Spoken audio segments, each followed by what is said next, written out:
Jansangram news, बातमीची सत्यता हीच आमची ओळख। भाग क्रमांक 3। सेलू पोलीस ठाण्यातील नाराजीचा स्फोट की प्रशासनाचे मौन? कर्मचाऱ्यांच्या मनातील असंतोष अखेर वरिष्ठांपर्यंत पोहोचणार। कर्मचाऱ्यांचा संयम संपत आल्याची चर्चा। अंतर्गत वातावरणामुळे कामकाजावर परिणाम होत असल्याचा दावा। वरिष्ठ अधिकारी यांची दखल घेणार का? पोलीस दलातच अस्वस्थता असेल तर जनतेला न्याय कोण देणार?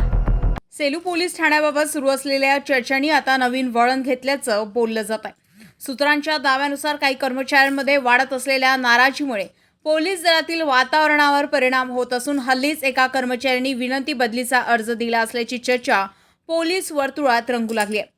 सूत्रांचा दावा आहे की अनेक कर्मचारी मानसिक तणावाखाली काम करत असून सततच्या अंतर्गत दबावामुळे त्यांच्या दैनंदिन कामकाजावर परिणाम होत असल्याची भावना व्यक्त केली जाते।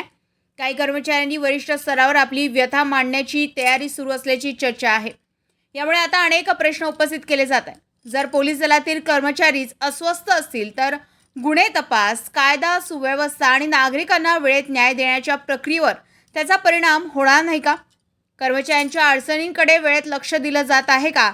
या चर्चांमध्ये कितपत तथ्य आहे अशा प्रश्नांची उत्तरे संबंधित प्रशासनाकडून अपेक्षित आहे। आता सर्वांचे लक्ष वरिष्ठ पोलीस अधिकाऱ्यांच्या भूमिकेकडे लागले। सुरू असलेल्या चर्चांची वस्तुस्थिती काय आहे? कर्मचाऱ्यांच्या नाराजी मागील कारणांची चौकशी होणार का?